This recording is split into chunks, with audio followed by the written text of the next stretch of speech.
पीरों के पीर बाबा रामदेव जी अपने अमिट चमत्कारों की वजह से पूरी दुनिया में विख्यात हैं।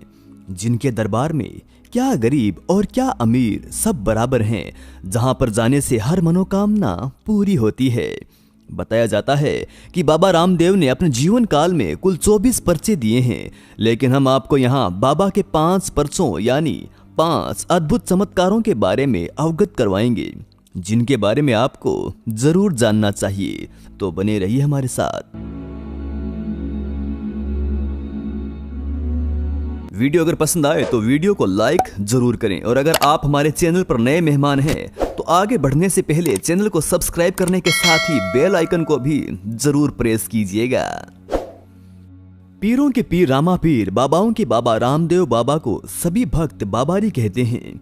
बाबा रामदेव जी को द्वारकाधीश भगवान का अवतार माना जाता है। हिंदू धर्म के लोग इन्हें रामदेव जी और मुस्लिम धर्म के लोग इन्हें रामसा पीर कहते हैं। मध्यकाल में जब अरब, तुर्क और ईरान के मुस्लिम शासकों द्वारा भारत में हिंदुओं पर अत्याचार करके उनका धर्मांतरण किया जा रहा था, तो उस काल में हिंदू मुस्लिम एकता के लिए सैकड़ों चमत्कारिक सिद्ध संतों और सूफी साधुओं का जन्म हुआ।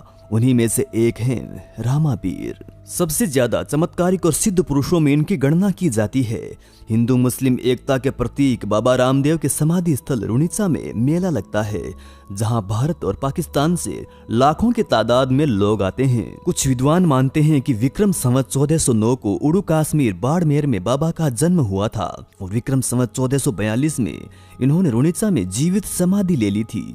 पिता का नाम अजमलजी तंवर, माता का नाम मेणा दे, पत्नी का नाम नेतल दे, गुरु का नाम बालीनाथ और घोड़े का नाम लाली था। बाबा रामदेव ने छुआछूत के खिलाफ कार्य करके दलित हिंदुओं का पक्ष ही नहीं लिया, बल्कि इन्होंने हिंदू मुस्लिमों के बीच एकता और भाईचारे को बढ़ाकर शांति से रहने की शिक्षा भी दी। बाबा रामदेव जी पोकरण के शासक भी रहे, लेकिन इन्होंने राजा बनकर नहीं, अपितु जन सेवक बनकर गरीबों, दलितों, असाध्य रोगग्रस्त रोगियों वे जरूरतमंदों की सेवा भी की।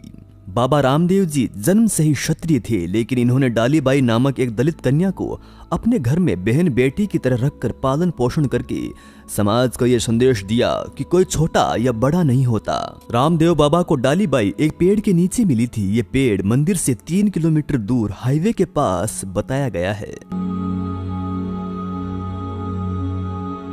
बाबा रामदेव जी का पहला चमत्कार। भैरव नाम के एक असुर ने पोकरण में आतंक मचा रखा था।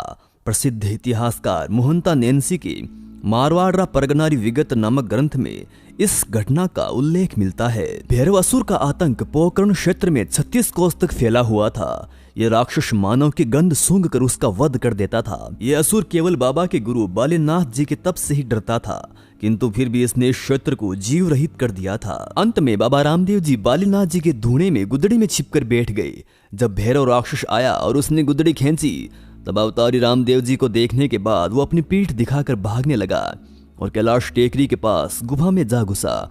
वहीं रामदेव जी ने घोड़े पर बैठकर उसका वध कर दिया था। हालांकि कुछ लोग मानते हैं कि उसने हार मानकर आत्मसमर्पण कर दिया था। बाद में बाबा की आज्ञा अनुसार वो मारवाड़ छोड़कर चला गया था। बाबा का दूसरा पर्चा। कहते हैं कि चमत्कार होने से लोग गांव-गांव से रुणीचा आने लगे थे। ये बात रुणीचा और आसपास के गांव के मौलवियों को नहीं भाई। उन्हें लगा कि इस्लाम खतरे में है, तो उन्होंने बाबा को नीचा दिखाने के लिए कई प्रयास किए। जब उन पीरों और मौलवियों के प्रयास असफल हुए, तब उन्होंने ये बात मक्का के मौलवियों और पीरों से कही। उन्होंने कहा कि भारत में एक ऐसा पीर पैदा हो गया है जो अंधों की आंखें ठीक कर देता है, लंगड़ों को चलना सिखा देता है, और यहाँ तक कि वे मरों को जिंदा भी कर देता है। मक्का के मौलवियों ने इस पर विचार किया और फिर उन्होंने अपने पूज्य चमत्कारिक 5 पीरों को जब बाबा की ख्याति और उनके अलौकिक चमत्कार के बारे में बताया, तो वे 5 पीर भी बाबा की शक्ति को परखने के लिए उत्सुक हो गए थे। जिसके बाद वे 5 पीर मक्का से चलकर रुणीचा आ पहुंचे। बीच रास्ते में ही बाबा रामदेव जी से उनकी मुलाकात हुई। 5 पीरों ने रामदेव जी से पूछा कि हे भाई, रुणीचा यहाँ से कितनी दूर है? तब रामदेव जी ने कहा कि ये जो गांव सामने दिखाई दे रहा है वही तो रुणीचा है।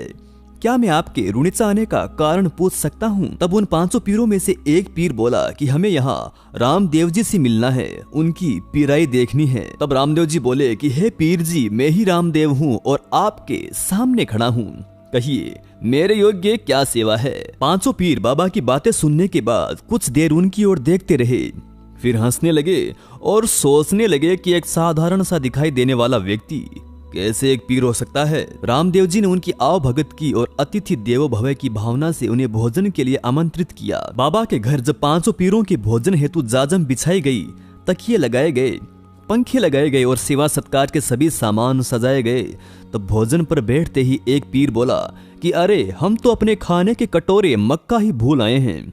हम तो अपने कटोरों में ही खाना खाते हैं, दूसरे के कटोरों में नहीं। ये हमारा प्रण है, अब हम क्या कर सकते हैं?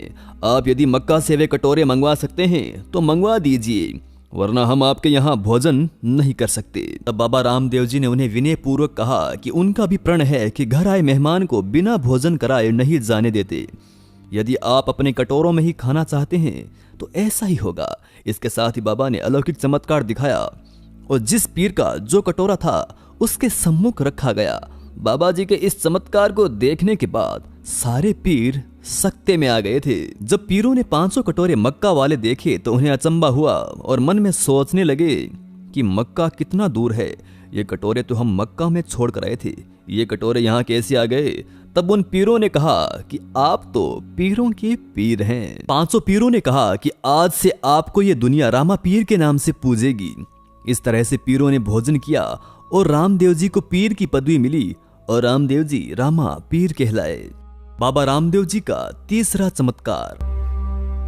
एक बार रानी नेतलदे ने रंग महल में रामदेव जी से पूछा कि हे प्रभु, आप तो सिद्ध पुरुष हैं, बताइए मेरे गर्भ में क्या है, पुत्र है या पुत्री है? इस पर रामदेव जी ने कहा कि तुम्हारे गर्भ में पुत्र है और उसका नाम सादा रखना है।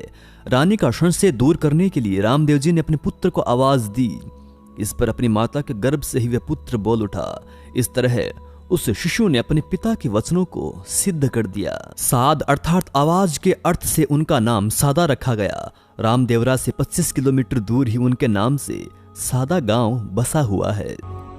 बाबा रामदेव जी का चौथा चमत्कार। कहते हैं कि मेवाड़ के एक गांव में दल्लाजी नाम का एक महाजन रहा करता था। धन संपत्ति तो उसके पास खूब थी, लेकिन उसकी कोई संतान नहीं थी। किसी साधु के कहने पर वह रामदेव जी की पूजा करने लगा।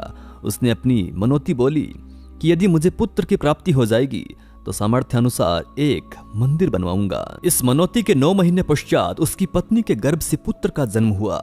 वो बालक जब 5 वर्ष का हो गया तो सेठ और सेठानी उसे साथ में लेकर कुछ धन संपत्ति लेकर रुणिचा के लिए रवाना हो गए। मार्ग में एक लुटेरा भी उनके साथ यह कहकर हो गया कि वह भी रुणिचा दर्शन के लिए जा रहा है। थोड़ी देर चलते ही रात हो गई और अवसर पाते ही लुटेरे ने अपना वास्तविक स्वरूप प्रकट किया। उसने कटार दिखाकर सेठ से ऊंट को बैठाने के लिए कहा। उसने सेठ की समस्त धन संपत्ति हड़प ली और जाते जाते वह सेठ की गर्दन भी काट गया। रात्रि में उस निर्जन वन में अपने बच्चे को साथ लिए सेठानी विलाप करती हुई रामदेव जी को पुकारने लगी। अबला की पुकार सुनकर रामदेव जी अपने नीले घोड़े पर सवार होकर तत्काल ही वहां आ पहुंचे। आते ही रामदेव जी उस अबला से अपने पति का कटा हुआ सर गर्दन से जोड़ने को कहा। सेठानी ने जब ऐसा किया तो सर जुड़ गया और दल्ला जी जीवित हो गया। बाबा का यह चमत्कार देखने के बाद दोनों सेठ सेठानी बाबा के चरणों में गिर पड़े। बाबा उनको सदा सुखमय जीवन का आशीर्वाद देकर अंतर ध्यान हो गए। बस उसी स्थल पर दल्ला जी ने बाबा का एक भव्य मंदिर बनवाया। कहते हैं कि ये सब बाबा की ही माया थी। बाबा रामदेव जी का 5वां पर्चा। कहा जाता है कि एक अंधा साधु सिरोही से कुछ अन्य लोगों के साथ रुणिचा में बाबा के दर्शन के लिए निकला था। सभी पैदल चलकर रुणिचा आ रहे थे। रास्ते में थक जाने की वजह से अंधे साधु के साथ सभी लोग एक गांव में पहुंचकर रात्रि विश्राम करने के लिए रुक गए। लेकिन आधी रात को नींद से उठकर सभी लोग अंधे साधु को वहीं छोड़कर चले गए। जब अंधा साधु जागा तो उसे वहां पर कोई नहीं मिला और इधर उधर भटकने के पश्चात वो एक हेजड़ी के पास बैठकर रोने लगा। उसे अपने अंधेपन पर इतना दुख हुआ जितना उससे कभी नहीं हुआ था। रामदेव जी अपने भक्त के दुख से द्रवीभूत हो उठे और वे तुरंत ही उसके पास पहुंचे। उन्होंने उसके सिर पे हाथ रखकर उसके नेत्र खोल दिए और उसे दर्शन दिए उस दिन के बाद वो साधु वहीं रहने लगा। उस खेजड़ी के पास रामदेव जी के चरण पगले स्थापित करके उनकी पूजा किया करता था। कहा जाता है कि वहीं पर ही उस साधु ने समाधि ले ली थी। बाबा रामदेव जी का समाधि स्थल। रुणिचा में बाबा ने जिस स्थान पर समाधि ली थी, उस स्थान पर बीकानेर के राजा गंगा सिंह जी ने भव्य मंदिर का निर्माण करवाया। इस मंदिर में बाबा की समाधि के अलावा इनके परिवार वालों की समाधियां भी स्थित हैं। मंदिर परिसर में बाबा की मुंह बोली बहन डालीबाई की समाधि, डालीबाई का कंगन एवं राम झरोखा भी मौजूद है। बाबा ने यहाँ जिंदा ही समाधि ले ली थी। संवत 1442 को रामदेव जी ने अपने हाथ से श्रीफल लेकर सब बड़े बूढ़ों को प्रणाम किया तथा सबने पत्र पुष्प चढ़ाकर रामदेव जी का हार्दिक तन मन व श्रद्धा से अंतिम पूजन किया। बाबा रामदेव जी ने समाधि में खड़े होकर सबके प्रति अपना अंतिम उपदेश देते हुए कहा कि प्रति माह के शुक्ल पक्ष की दूज को पूजा पाठ, भजन कीर्तन करके पर्वोत्सव मनाना, रात्रि जागरण करना, प्रतिवर्ष मेरे जन्मोत्सव के उपलक्ष्य में तथा अंतर्ध्यान समाधि होने की स्मृति में मेरे समाधि स्थल पर मेला लगेगा। मेरे समाधि पूजन में भ्रांति व भेदभाव मत रखना, मैं सदैव अपने भक्तों के साथ रहूंगा। इस प्रकार श्री रामदेव जी महाराज ने समाधि ले ली थी। जय हो द्वारकाधीश की, जय हो बाबा रामदेव जी महाराज की।